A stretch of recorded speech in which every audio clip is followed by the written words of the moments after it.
দর্শক সবাইকে আমন্ত্রণ জানাচ্ছি পবিত্র মাহে রমজান উপলক্ষে দীপ্ত টিভির বিশেষ আয়োজন কাজী ফার্মস কিচেন নিবেদিত সহজ ইফতারে। আপনাদের সাথে আছি আমি মরিয়ম হোসেন নূপুর। আজ আমি আপনাদের তৈরি করে দেখাবো চিকেন কাটলেট উইথ এগপ্ল্যান্ট ডিপ। আর রেসিপিটি তৈরি করতে আমি ব্যবহার করছি কাজী ফার্মস কিচেনের চিকেন কাটলেটস।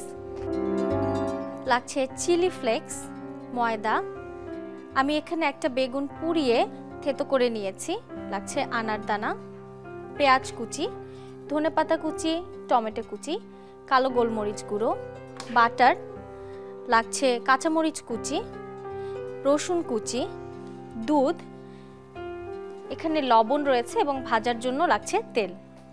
শুরুতে আমি তেলটা গরম হতে দিয়ে দিচ্ছি। তেল গরম হতে হতে আমি চিকেন কাটলেটসের প্যাকেটটি কেটে নিচ্ছি। দর্শক, কাজী ফার্মস কিচেনের চিকেন কাটলেটে কিন্তু কোনো ধরনের ক্ষতিকারক কোনো প্রিজারভেটিভ ব্যবহার করা হয় না এবং একই সাথে কাজী ফার্মস কিচেনের সকল প্রোডাক্ট কিন্তু টেস্টিং সল্ট মুক্ত। আমি এখানে আসলে হোয়াইট বেশামেল সসটা তৈরি করে নিব। দর্শক, আমার বাটার কিন্তু গরম হয়ে গেছে। এর মধ্যে আমি শুরুতে দিয়ে দিচ্ছি রসুন কুচি। রসুন কুচি দিয়ে দিচ্ছি 1 টেবিল চামচ। আমার এদিকে কিন্তু তেল গরম হয়ে গেছে, আমি চিকেন কাটলেটগুলো দিয়ে দিচ্ছি।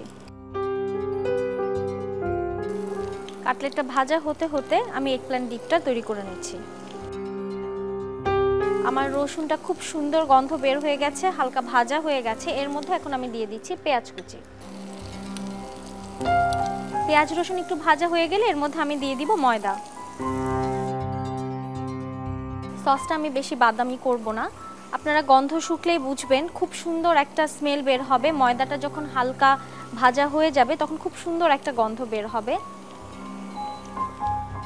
দর্শক, আমার ময়দা দিয়ে পেঁয়াজ রসুনটা কিন্তু খুব সুন্দর ভাজা হয়ে গেছে এবং এতে আমি এখন একটু একটু করে দুধ যোগ করে বেশামেল সসটা তৈরি করে নেব।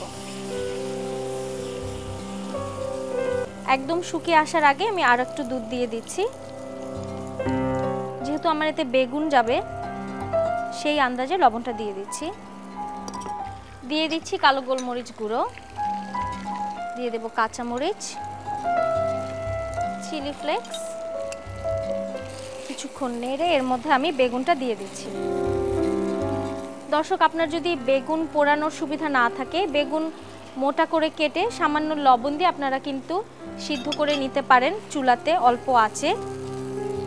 কিন্তু পুড়িয়ে নিলে খুব সুন্দর একটা ফ্লেভার আসবে, যেটা খাওয়ার সময় আপনার ওই মিডল ইস্টার্ন যে ফ্লেভার সেটা আপনারা পাবেন। আমার কিন্তু চিকেন কাটলেটটা ভাজা হয়ে গেছে, আমি এটা তুলে নিচ্ছি। বেগুনের সাথে সসটাকে খুব ভালো মতো মিশিয়ে নিলাম। এই অবস্থায় দর্শক, আপনারা যদি এটাকে আর একটু রানি করতে চান, আর একটু নরম করতে চান, তাহলে আর একটু দুধ মিশিয়ে নিতে পারেন। আর যদি মনে করেন এরকম ঠিক একটা সস আপনারা খেতে চান তাহলে সেটাও করতে পারেন। আমি এটাতে আর একটু দুধ মিশিয়ে নিচ্ছি।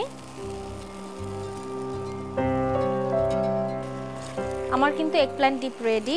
আমি চুলাটাকে নিভিয়ে দিচ্ছি। নামানোর আগে আমি একটু ধনেপাতা কুচি এবং টমেটো কুচি যোগ করে দিচ্ছি।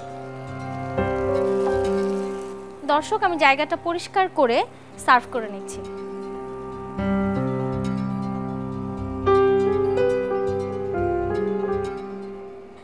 আমি একটু আনার দানা উপর দিয়ে ছিটিয়ে দিচ্ছি, সেই সাথে দিয়ে দিচ্ছি ধনেপাতা কুচি। দর্শক, দেখলেন তো কিভাবে খুব সহজেই তৈরি হয়ে গেল চিকেন কাটলেট উইথ এগপ্ল্যান্ট ডিপ। রেসিপিটি অবশ্যই বাসায় তৈরি করে দেখবেন। দর্শক, এমনই সহজ একটি রেসিপি নিয়ে আবারও আগামীকাল আপনাদের সামনে হাজির হয়ে যাব। সে পর্যন্ত সবাই সুস্থ থাকুন, ভালো থাকুন এবং দীপ্ত টিভির সাথেই থাকুন।